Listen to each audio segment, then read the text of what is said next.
Hello, everyone. I'm Sherry. Welcome to Your Karmic Blueprint, the key to building a purposeful life with Thomas Hübl. If you're joining us on Zoom, Spanish interpretation is available. To listen in Spanish, locate the globe icon at the bottom of your Zoom window. If you don't see it, click More and then select the globe there and choose the Spanish channel. You can submit a written question on Zoom at any time by clicking on the Q&A button at the bottom of your Zoom window. If you don't see it, once again, select More and you'll find it there. And now I'm delighted to turn it over to Thomas and our host, Anna. Welcome. Here we go. Thank you so much, Sherry. Hi, everybody. It's great to be with you all here. And I'm Anna Molitor. For those of you that don't know me, I've been studying with Thomas for 14 years and assist many of the courses. And I host the monthly Mystic Café member gatherings where we get to be together in a wonderful space, practicing together each month. So we'll share more with you about the teachings and how you can have more access to Q&A time with Thomas and his teachings in the Mystic Café later on. But right now, I want to welcome Thomas, who's here with us. Thank you, Anna. Thank you, Sherry. Mm-hmm. So maybe we can get started, Thomas, with you sharing a bit more what you mean by living a purposeful life and like how we might think about purpose, also what is a more felt experience of relating to our purpose. And maybe in there you can also frame a little bit of the context of your understanding of karma so we can see what that means in the relationship with our purpose as well. So we'll do all in one go. Great. Yeah, so thank you, Anna. And you said it already in a way. Like, what is when my purpose is like an I need to find it, or the journey of finding my purpose is like I can feel more and more myself. Hence, myself and my purpose are not two. So the journey to find more of our purpose is through finding more, feeling more, or connecting more to ourselves. So one process is often that the question of purpose stays like a very mental process. What's my purpose? What should I do? I don't know what to do. Like that. So when I'm in that state, then I try to process a lot here through my thinking. And my thinking is important in conjunction or connected to my sensing. Because if my thinking and my sensing are connected, then we call this sense making. Then things make sense. If is this my purpose or is that my purpose? Then I feel I'm on top of something, so there is this or should I do this or that, is always based on something that I cannot feel in myself. So the question around purpose is, what are tools, practices, processes, situations that help me to find out more about myself and to feel myself? And as I connect deeper to myself, I'll also naturally touch my purpose. What is purpose? Purpose is, for many of us, what's meaningful to us. Like purpose and deep meaning go hand in hand. So when I look in my life, what's actually really meaningful for me? That is a question that points me back to qualities, values, ethics, whatever, activities that are meaningful. And as I do that, I connect to something that's meaningful often for my heart, that's meaningful for my spirit, that's meaningful for my life. And we all know when we do things in our life that are meaningful, then we feel fulfilled. Why? Because the energy that we put out with meaning and it comes back to us creates a positive cycle. So purpose for many of us is kind of being incubated in a deeper self-contact. So how can I have more contact to myself? And then it sounds very simple because, oh, I just need to feel myself and then I have more contact to myself. But obviously it's not that simple. Otherwise we wouldn't walk around with those questions. So we need to also honor that for many of us, finding our deeper purpose is really a journey. And on that journey, we will meet different qualities, and it's not going to be always an easy journey. Sometimes it will be an easy journey, sometimes it will be a challenging journey. Because where I feel connected to myself and I feel connected to my creativity and to the excitement of my creativity, I anyway feel my purpose. But what often happens is that I have some insights or glimpses and I say, wow, it would be great to do this. And then as I want to do this, then I hit my self-doubt, I touch my fear, I touch my insecurity, I feel alone and isolated. And then I feel, oh, so there was a moment of like a glimpse of myself and my purpose, but then it got buried under the kind of difficulties that we meet to express it. And then we say, oh, it's difficult to live my purpose, or I don't know what it is. No, it's not, that's not fully true. It's like we felt something. We have often a sense, but then the manifestation of that sense seems to be difficult. And we also need to acknowledge that this is also true. That is also part of our journey, is to face those difficulties, to face our insecurities, to face our fears, to face it, but in appropriate ways that can help us to integrate those qualities into more flow. So that's why we often say what seems like the obstacle is not really the obstacle. So when I feel what's meaningful for me, when I ask myself those questions, when I journal about it, when I contemplate and meditate on it, when I exchange with other people, and I let myself also be inspired by people that live their purpose. Because on the one hand, I can say, oh, they are living their purpose and I don't. Or I can say, wow, who inspires me? And sometimes even, where do I get jealous that they live it and I don't? Because you will see, you're not jealous when you see people that do something that has nothing to do with your inner resonance. But you might feel it when you say, wow, how do they get to do it? And then you feel, wow, there is a lack in me. I experience it as a lack, but there's a resonance. So So when certain people inspire us because they feel like, wow, they're expressing something that really resonates with me, or I say, why do they get to live it and not me? So then I feel, oh, there is something there. And if I don't judge that, if I say, oh, wow, yeah, there is more, I feel a charge, hence there's energy. So I can examine it. So what helps me to feel more of the resonance of what's meaningful? Because that connects me to the flow of my creativity, the flow of my intelligence. And the purpose is not something completely abstract other. There is a sense of my purpose already now here if I really listen, even if I don't know how to manifest it. But it's not the first step is to touch more the resonance and to begin to feel that, contemplate that, exchange with other people and journal about it and so on. And then the light of our soul, which comes often with the sense of our purpose. Our soul's information is the essence of our life. It's the creative essence of our life. And so that gives us meaning, that makes us feel excited, that makes us feel alive, creative.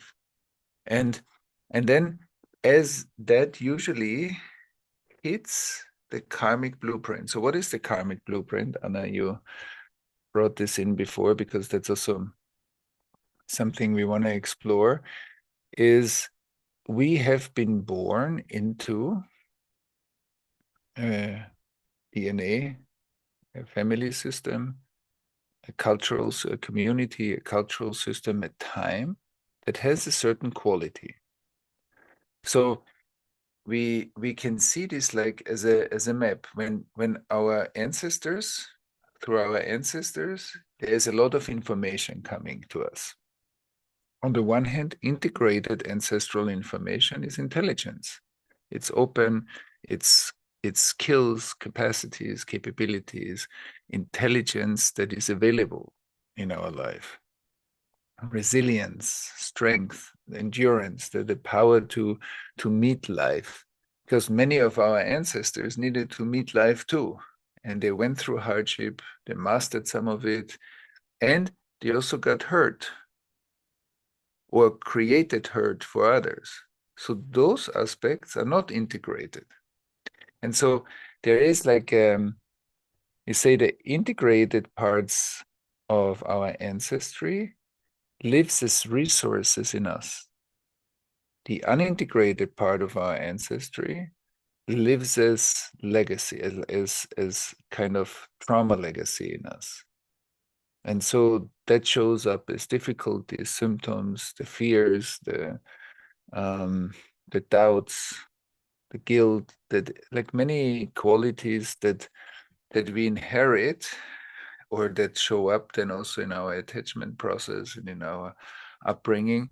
So these two forces are always active. The resource parts, when, for example, right now you feel your body, I say, where do I immediately feel myself in my body? So some areas, they show up immediately. I feel my hands, I feel my chest, I feel my legs on the floor or whatever. And certain areas are harder to feel. They're less resourced. They're more unconscious. They're less available to my awareness, at least at first. And so just in this simple exercise, I see, wow, there are parts of me that I can feel, and there are parts that are a little bit harder, especially when I pay attention and I see to certain parts of myself, I don't have so much connection. So resources and unintegrated history are part of our karmic blueprint. So there are resources and there is unintegrated material. What does it mean, unintegrated material? Past experience that is not moving along as the rest of my life. That's why it creates a tension. That's why I might feel, wow, I have a calling. I can feel my creative self, but then I am afraid. So we can either say, oh, why are you afraid? Or we can say, oh, wow, the fear is part of that karmic residue, of the trauma load. Hence, when I want to live my purpose and I meet the difficulty is part of my purpose too. Because healing and expression go hand in hand as part of my purpose.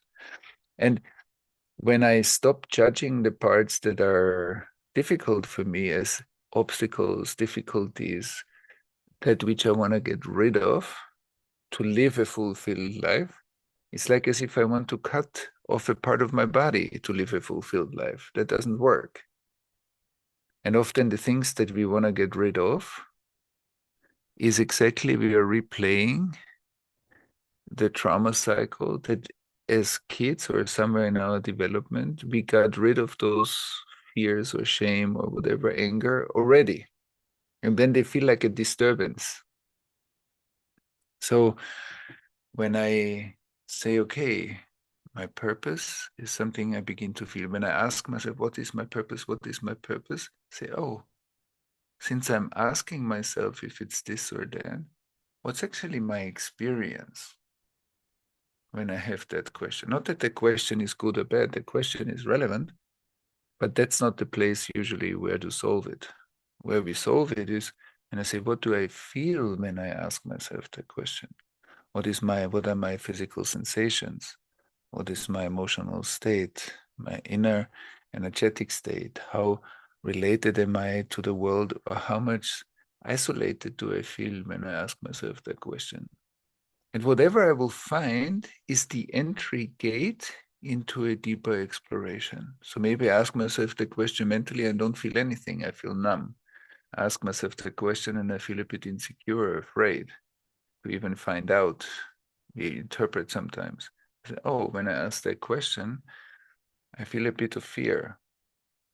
Or I feel a bit of fear, and then I think, oh, I feel fear that I don't know. Or I feel fear that how to do it. So but what the fact is, bottom line is, we're a bit scared. So even asking the question of purpose points us to fear, points us to numbness, points us to shame, points us to something, points us to tension in the body. When I ask that question, I feel a bit tight.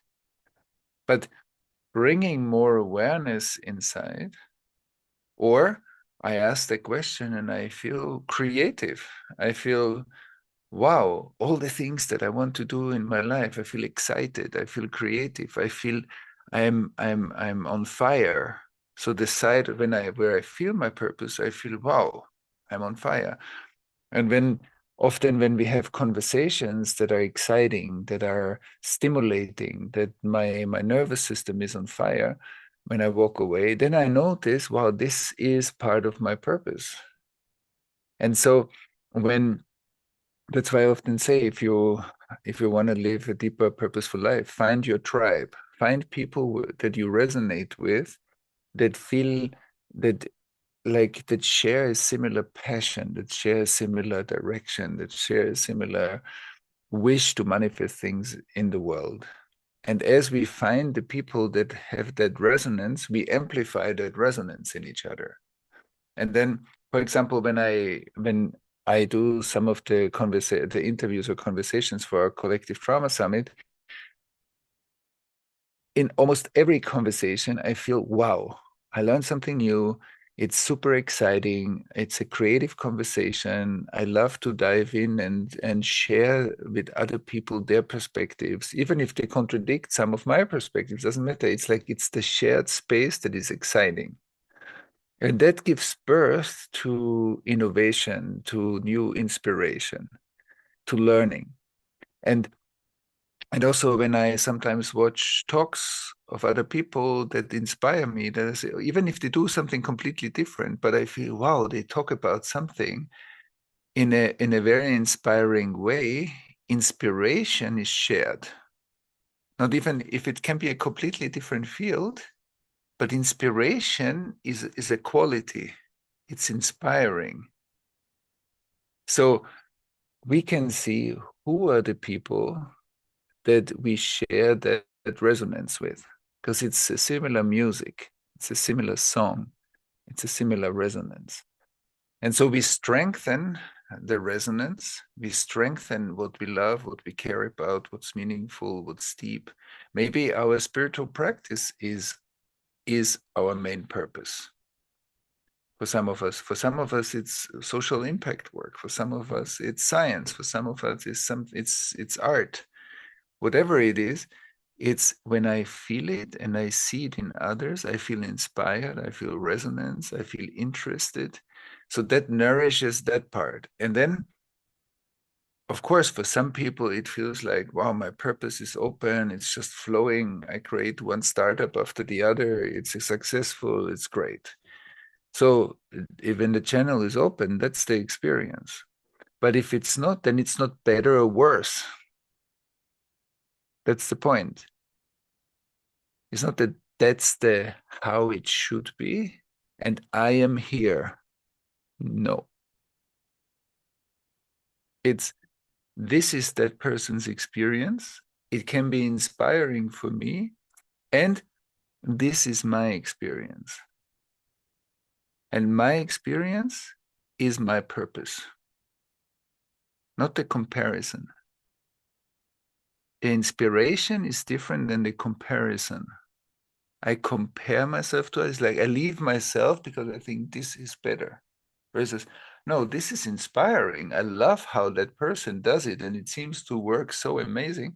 And then I come here and say, wow, but for me, it's a bit more difficult. But that is my purpose. That's what the divine wants me to resolve. So my life question, because we say between purpose and the karma is like unintegrated past, we have a question mark. I don't know how to do this. I'm hitting some edges. This is my walking question. I am actually that walking question. There's creativity and the past, my individual past, my ancestors' past, my collective past. And the tension between those two, it can be either a creative tension for everybody who takes on their journey and says, yes, this is my journey, I own it, and my prayer is to walk my journey. So this is my journey, I own it, and my prayer is to live this journey, exactly this. I can be inspired by others, I can feel the resonance, but I don't compare myself to others, because that is the beginning of suffering. Because I step out of myself because I think this is better than this. But my intelligence, the intelligence that I was born with, is for exactly my journey. And that's what we often forget, especially when it's challenging. We think, oh, it's not working, it's not good. We have the intelligence inside to heal this. Why? Because the healing is as much the purpose. Life wants us to heal the past. Life wants us to heal what our ancestors couldn't look at, couldn't digest. All the collective hurt and pain that happened in the past was too much for many generations. And maybe we are part of the generations that can look at it deeper. That's why it shows up. And our soul has the intelligence to do that. But if I compare myself with others all the time, then I'm leaving my path all the time. And I'm not paying attention to what the intelligence that life handed over to me. And also the karmic package that is mine to resolve. But once I say yes, that this is my journey, with everything that is part of it, then I can also look at, wow, what do I need to walk? Because life doesn't ask us to walk alone. Life gives us the opportunity to support each other. Life gives us community is a very important aspect of finding out more about our purpose. Like I often mention this, in the classes like that, when Bruce Springsteen on Broadway said, I thank you to his audience for providing me with purpose. There is no purpose separate in a person. There's purpose means intelligence in resonance with the ecosystem that that person lives in. When there's a social issue and you have a startup idea that can solve it, that becomes purpose, not just the intelligence. The whole thing is purpose. So purpose is not an isolated, we are not isolated particles. We are socially active, interdependent beings. So our purpose creates an ecosystem. If you help an aid organization, if you go to the lab and do science, if you play music, if you make music for an audience, the audience and your musical ability are the purpose. It's one. It creates more beauty. It creates thousands of people that are touched by what that musician does, what that artist does, or the science breakthrough serves many people in the world because of new treatments, new ways of doing things, new technologies. That is purpose. Purpose is not a lonely endeavor. Purpose is the resonance between the ecosystem and the interdependence of somebody's intelligence. That's why purpose always creates like an ecosystemic environment. It's an ecosystemic property, not a personal property. But often in trauma, we feel very alone. We feel like isolated sometimes. Then we say, oh, I need to find my purpose alone. Versus, no, I need exchange, I need inspiration, I need conversation, I need contemplation, I need like to expose myself to various different impulses to maybe stimulate my own inner journey. And then I begin to walk a path. And then my GPS can guide me more on the path and it will develop.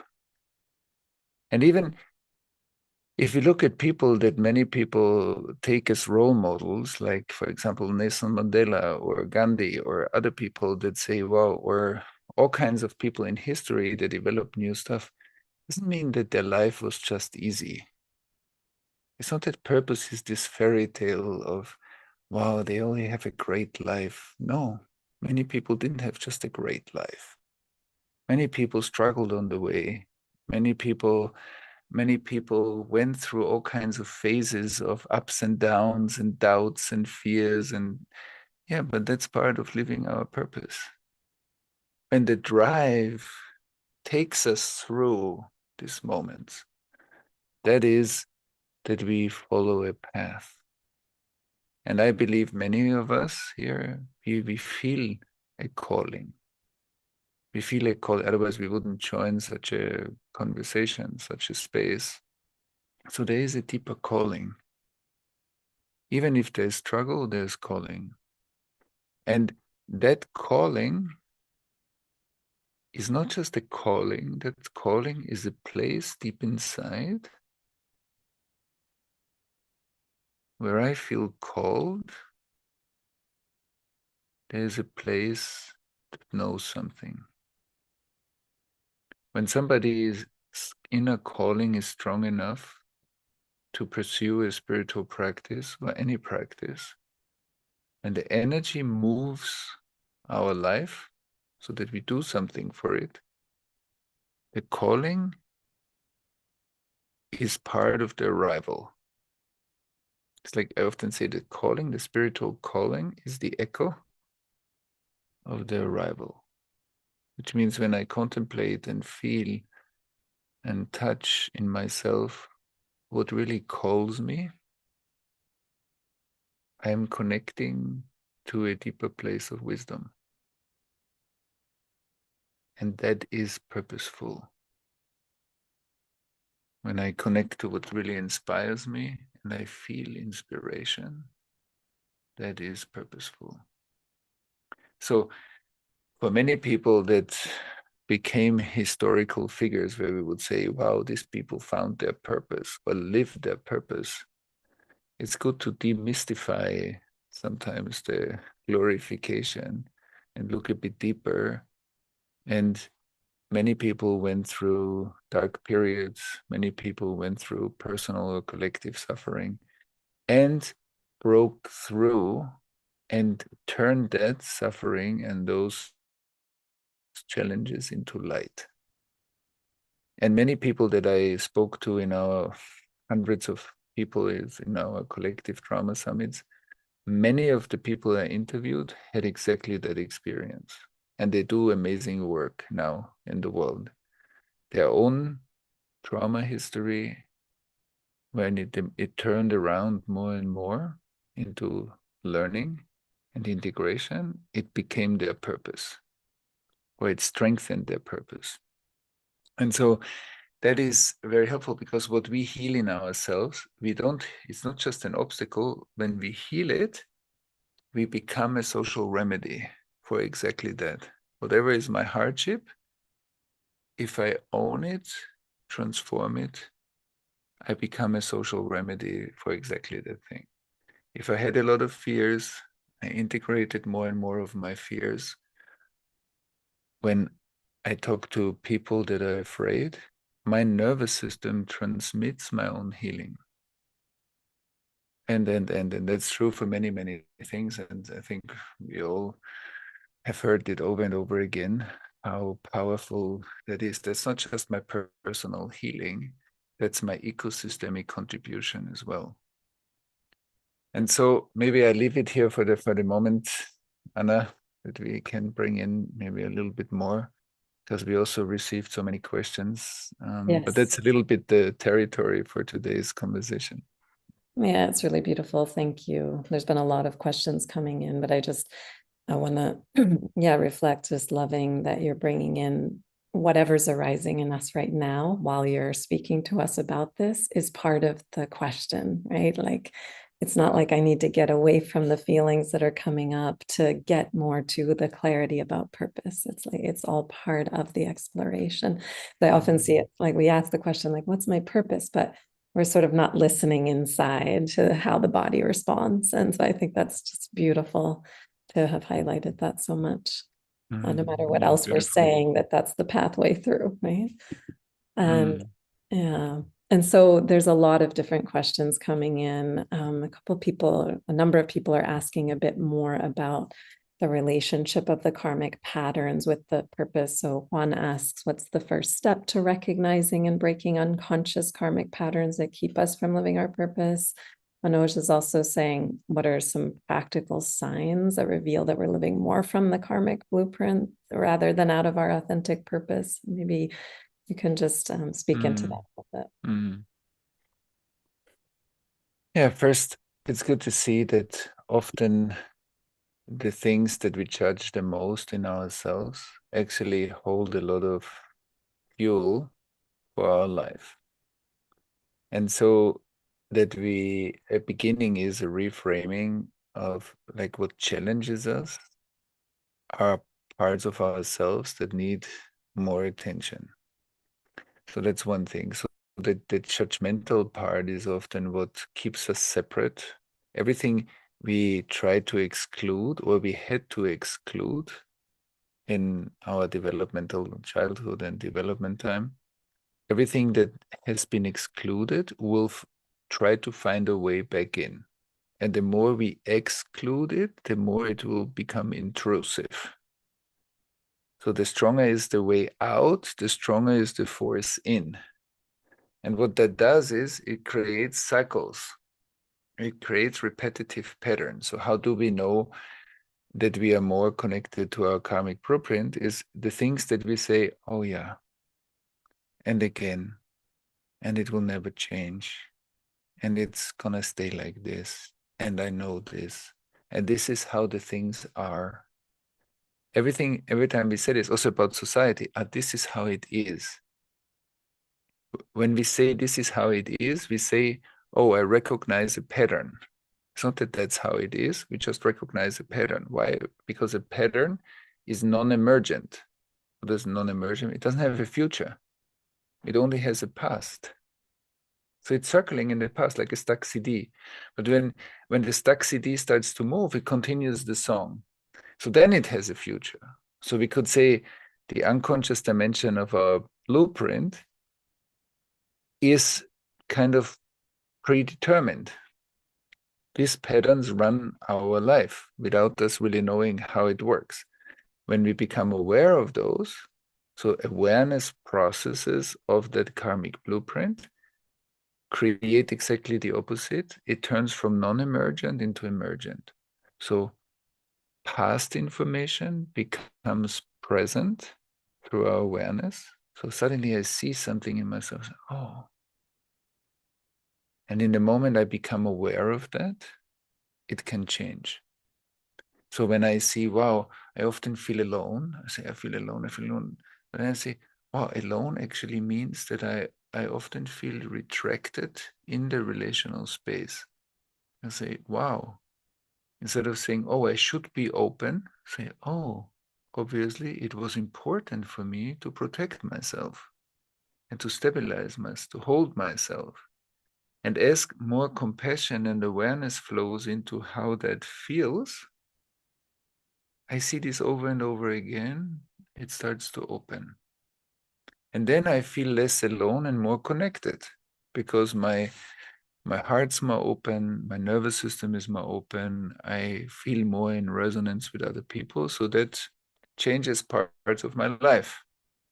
And so awareness turns unconscious energy into conscious energy. And once it becomes conscious, it becomes pregnant with the future, which means it can change and evolve and transform.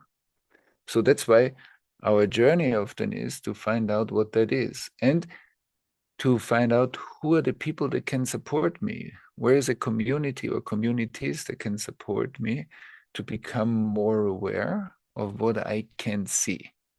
It's like most probably when you in the morning get up and you look into the mirror, you look into the mirror to see how you look like. And then it seems like, yeah, of course, we need a mirror. But for those parts that we can see, we need a social mirror. We need people to see us where we can see ourselves clearly. And it's not that that's needy, that's responsible. It's responsible to create myself an environment that helps me to see myself where I cannot see myself. And if this is a therapist, if this is a community, if these are friendships, if these are close people in our life, if this happens in our family, doesn't matter where it happens, but it's important to have that social mirroring. So a community or a group is a social mirror because through the eyes of others, I begin to see myself more. I can see the things that I like, and I can also see the things that I suppress and dislike in myself because I will dislike those outside too.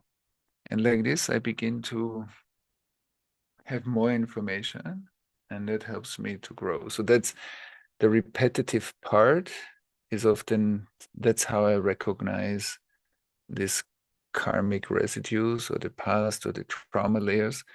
And when I feel more excited, when I feel it's more emergent, it's like when you see, for example, you go to nature, you go to the park, and you see a parent, a mother or a father with a small child, and they have a warm connection, and they feel close. And it's a touching moment. You wouldn't say, oh, this is normal. Or you wouldn't say, oh, that's how life is. No.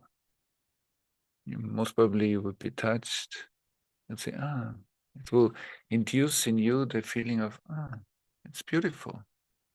It's beautiful to see connection. It's beautiful to see love. It's beautiful to see intimacy. Why? Because if there's real intimacy, the one who sees it is part of it. Intimacy is inclusive ecosystemically. So when we see it, it touches us. And so this is how we recognize emergence. When somebody is really inspired, it's inspiring. So if you want, like if sometimes the question is, what is an inspiring leader in organizations? Is somebody that is inspired by themselves. And if we are inspired, we radiate inspiration. So that inspires others. Yeah, so that's a little bit the differentiation between repetitive, non-emergent, and emergent processes. Over to you, Anna. Great. Thank you so much. And I'm just seeing so many different questions coming in. So I also want to just remind everybody or let you all know that we're going to be diving a lot deeper into this whole topic of unlocking your purpose in the Mystic Cafe with Thomas. And there's an upcoming 7-day journey to deepen your connection to your innermost calling that's beginning this month. And the details are at mysticcafeonline.com. And if you're not a member, you can join now. And actually, membership is only $1 for this month. So just to say that, because there's many amazing questions coming in, and we're going to be able to get to a few more, but we can be together in this conversation as a community this month later as well. So let's see. Yeah, so there's some questions coming in about kind of the practicalities also of life and how to be in my purpose. So Julian asks, do we need to let go of our wishes if we want to follow our purpose? Like, what if my purpose could be to be a social worker who doesn't earn good money, but the wish might be to live a more comfortable life and support a family? There's been other questions coming in about this, like, my calling is calling me, but there's these practical aspects of life. What do I do in that? Yeah, so let's say, at least what I have seen very often is that, of course, like, our reality shows us different examples, and that's how we learned about certain, for example, social work. And so there's a reality that we evaluate to see what it means. But on the other hand, there is like a deep drive. So if someone or you are very passionate about doing this, and you feel, wow, that really pulls me, I love to do this, then in that energy is something deeply connected to the purpose. And you cannot not do it just because it's so much in your expression, in your love, and you care for people, you care for society, you really want to make a contribution. And then, but sometimes we feel that, but we carry inside certain beliefs or certain conditioning that when we see it in the world, we say, yeah, I want to do this, but this is limited. The financial possibilities are limited. And even if I look outside and I say, yes, you see, it's confirmed itself. Other people experience it the same. So these beliefs begin to confirm themselves. But then when we keep on going with the stream of our purpose, and we look also, maybe I carry some of those limitations in myself, from my family, from my ancestors, and so on. And my own inner self becomes wider. Often new possibilities can show up that I didn't even know about, that I didn't even take in account, that will enlarge my flow of resources. And so what I am saying is also that sometimes this kind of inner realities look so real, not because they are just true. Yes, they are also true maybe at the moment, but they are also filters that we see the world through. And that's why we only recognize a certain shape or form in the world that fits to my idea of social work or of any kind of other work. And as we look at those inner filters, we expand our world, and suddenly there are new possibilities that can show up that I didn't even think about before. New people, new projects, new technological support, new things that come in that I wasn't even aware of, because I was aware of one version of what I think. And that's why it's good to look it's not to give up the wishes. It's good to look what might create like a limitation inside, and to turn this into first a conscious limitation, and then let it expand, and another one, and let it expand. And often when that happens, we grow. That's the same if, like, when we, for example, when we see clients as coaches, facilitators, therapists, and we see clients and we meet difficulties. Those difficulties, when taken to a supervision and to a reflection, become the growth of the facilitator, coach, or therapist.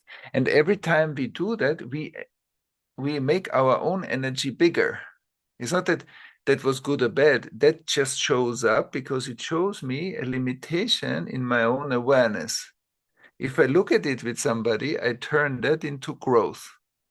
And the more I turn this into growth, my whole energy and my whole capacity is growing. And then there's more flow. And then there are more clients, and the clients turn into groups, and so on, and it grows. But it's this energetic principle that grows, because creation has a lot of energy, unlimited energy. But often our prior experience, like as if the cup is too small of how we were conditioned and what we learned. If we expand the cup and we strengthen the cup, more energy can flow through. So more of our soul's potential or purpose can manifest itself. And so that's why I would say, like, the wishes and also the needs that we have can be met when we live our purpose, because that comes with the energy. But sometimes the inner limitations prevent that from happening. They say, oh, it's not working, or it's not working well. But that's something to examine. And I have seen many, many, many people that when they looked at those inner limitations, more and more their life started to flow and expand. And it took its own turn and became its own journey. Yes, I'm very glad you spoke to that. And I know that experience in my own life also. So it's beautiful the way that, the calling, it's not that maybe everything magically changes overnight, but that as you go with the calling and you integrate the fears and you start to wake up through the limitations that feel like they're there, there's often many things that come that you never could have imagined. Yeah. And it takes growth. And you said something very important, Anna, now that I want to underline. It's not like magical thinking. It's not like, oh, wishful thinking, oh, I just live my purpose, everything will be great. No. It's like I live my purpose and I take those moments when I feel limitations seriously, then it becomes a much more embodied. So when I feel the limitation through my body, they are not just wishful thinking, they are inner realities that need our attention to change. So then it becomes like a grounded path, not a wishful thinking. So in my thinking, I can imagine all kinds of things, but it doesn't mean that they will manifest.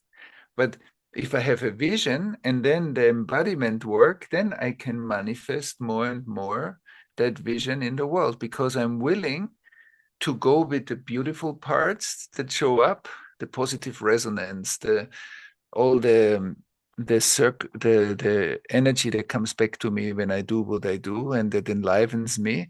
But I also take on the difficulties that I meet, and that sometimes I will feel stuck, and sometimes I will not know how to continue, and that's also part of it. And if I say yes to both, then I'll expand my cup, and my cup will become bigger, and then more energy can flow through.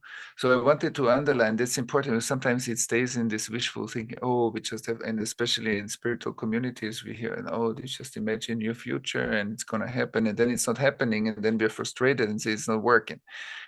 No, it's this deeper embodiment is important. It needs to go through the channels of our body. Exactly. And that in our body, yeah, exactly. That you have the passion of some kind of vision or calling, and then you have community, that nourishes the going forward when we do hit the hard parts, that I have the energy of that calling and community to work through it with. So I think that's right. Yeah. And that reminds me of something else that also is related to it. like often we hear about stress regulation, mindfulness, and this is amazing work. But what doesn't work is when I try to regulate my stress. So when I get really stressed or anxious about something, that I try to regulate my stress through my thinking, because the button for my stress regulation is in my body. So I really need to learn to regulate my stress through my body. And then when we stay in the mentalization of that and the attempt to do it, but it's mental, then it's frustrating. And then it feels like, oh, it doesn't work for me. And then I wake up in the night anyway, and I'm ruminating. And yeah, because that's a process that we have to learn. But once we can regulate our stress more through our physical stress regulation system, then it begins to work. And when I wake up in the night ruminating, then I can ground that energy, down regulate my stress, and then sleep better. And so that's a little bit similar, like the wishful thinking, or what is my purpose, or like how can I regulate my stress. This is a symptom that stays often up here and doesn't find a way to ground itself. Hence, that original stress might also be part of why we mentalize in the first place, because the energy pushes up. So, and then often we find, when I ask myself, we started with this today, what's my purpose? And I see, yeah, right. I think a lot about, well, is it this, is it that, is it how, and how can I find it, or I don't find it. And when I look into my body, maybe at first I will feel, wow, I'm really stressed, and I don't like to feel that stress. And then we say, yes, it's stress, and it's not easy for me to feel.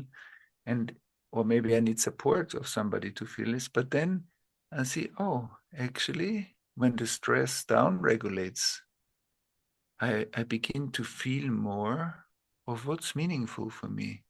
I feel more my GPS. I feel more my purpose. I feel more of myself. And because there was so much stress before, it's kind of the painkiller of the stress is thinking. Whereas this, oh, when I really pay attention to my body, I feel agitated. And so they are kind of connected. And so the invitation is, how do we support each other to be able to come into a deeper regulation, into a deeper self-contact, into a deeper relational contact.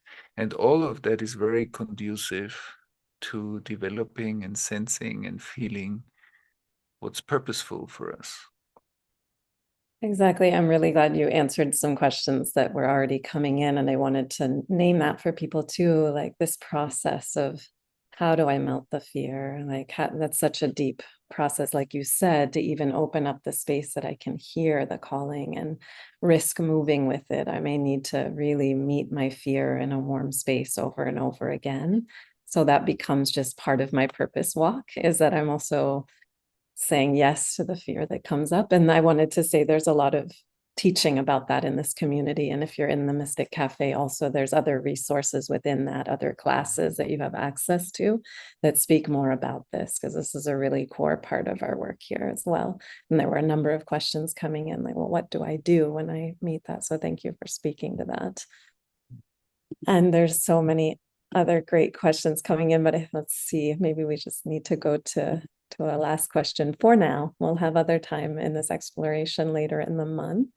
But maybe I'll just bring to kind of, Manoj also asked, what daily practice do you recommend for aligning more closely with one's purpose and the karmic path? And also, George was asking, what's the role of community in helping? And I know you've spoken to that already some, but maybe we can just speak to that, given, also we do have a community that's working with this so deeply. So that role in helping us find and connect with purpose. And as we've just been saying, walk it and meet the challenges. Just say a little bit more to that. Yeah, practices, given what we just said before, like one practice is definitely having best a daily or as often as possible, even if it's just 15 or 20 minutes, like a time to connect to ourselves. And how does this work? First of all, it's very important to see humanity is very good at trying to constantly create progress and more and more, and let's move forward and progress. But we as humanity are not as good to digest life. And the less we digest life well, the more congestion we carry inside. And now we see an acceleration of life and complexity that makes it even more important to have a practice of digestion, because otherwise we get more and more overwhelmed. And the data speed is growing, and so much is happening on the planet and in societies, and democracies are challenged, and climate change and the ecosystem, and then it becomes more and more a challenge. And then we feel ourselves less. Why? Because we often lacking a practice to say, oh, if I see this, I need to create space for digestion. So, and it's not just digestion, it's a contemplative practice, but it gives me a space to feel once a day, if possible every day, 10, 15, 20, 30 minutes. I sit with myself, I connect to my body, I ground myself through my body with my breath, and I find a way to just listen to what's alive inside, what's moving inside, and what are the residues from my day, my interactions, my whatever. Like I bring awareness to only what's happening inside. That in itself is a very important, timely, responsible practice for this moment. I mean, for many moments, but now that complexity is rising and data is getting so fast, it's almost like a have to have for many people to stay updated, because when we digest, we learn. When we digest, we learn. When we digest, we learn. So we update our nervous system, we update our bodies, we update our perspective of the world. And it seems like simple, but that creates connection. So that's one. Everything that supports self-contact, knowing my resources, taking walks in nature, being with people that we trust, having conversations, speaking about the things that are challenging with somebody, not isolating the things, being able to circulate information. So that's one. That has a grounding, digesting, integrating aspect. And then listening. In the same contemplative space, I can listen. I can begin to listen to what's meaningful, what's essential, what's important, which values do I cherish, which values do I want to live, even if sometimes I feel challenged to live them. But so I connect more and more to something that's essential in myself. And then, so that's the sensing part. And then one practice that is very good is like connecting to what's essential, and then just let it write. Take a journal, just write for 5-10 minutes, just whatever pops into your mind, let it write. Or ask yourself more about your purpose, let it write. Even if at the beginning it feels stagnant, make space for it. It's like the chimney cleaning. It's cleaning the chimney, and write, journal.